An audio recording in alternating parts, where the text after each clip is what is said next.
And the first thing you have to look at is the arc of new technologies. Every new technology starts with a maker movement. You know, I mean, the Homebrew Computer Club, the early World Wide Web, everybody was rolling their own, right? And it turns into a big business. You know, and so it's really important to understand the maker movement, first of all, as a stage of the industry.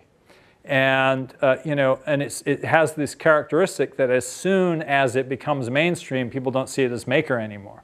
You know, so a great example of this is multi-touch displays. You know, I remember back in 2005, we were showing off at our ETech conference, Danny Hillis's map table, which was, this giant table he built for the, the Air Force or the CIA or somebody that you could do all those things on, and then there was Jeff Hahn, 2006. He's there at TED and our ETech conference showing his homebrew multi-touch display, which actually later he turned into a company and sold to CNN when you see them up there doing that's a perceptive pixel display. But frickin' 2007, it turns into an iPhone. Nobody thinks of multi-touch as a maker thing. It was only 2 years from being a maker thing to being in the hands of millions of people.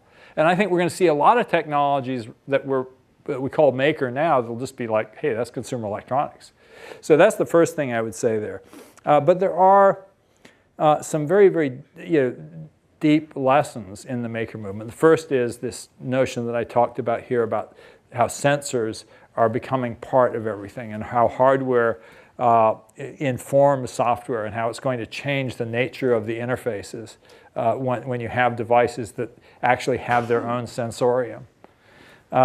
So that's one. Then there's the other big wing, which is manufacturing being perhaps democratized in some profound ways, whether it's through 3D printing or whether it's through low-cost reusable hardware platforms, or whether it's through access to manufacturing in China.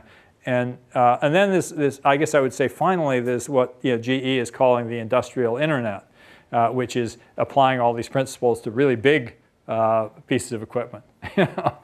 So there's a lot going on there, and it will have a massive impact on business. It already is.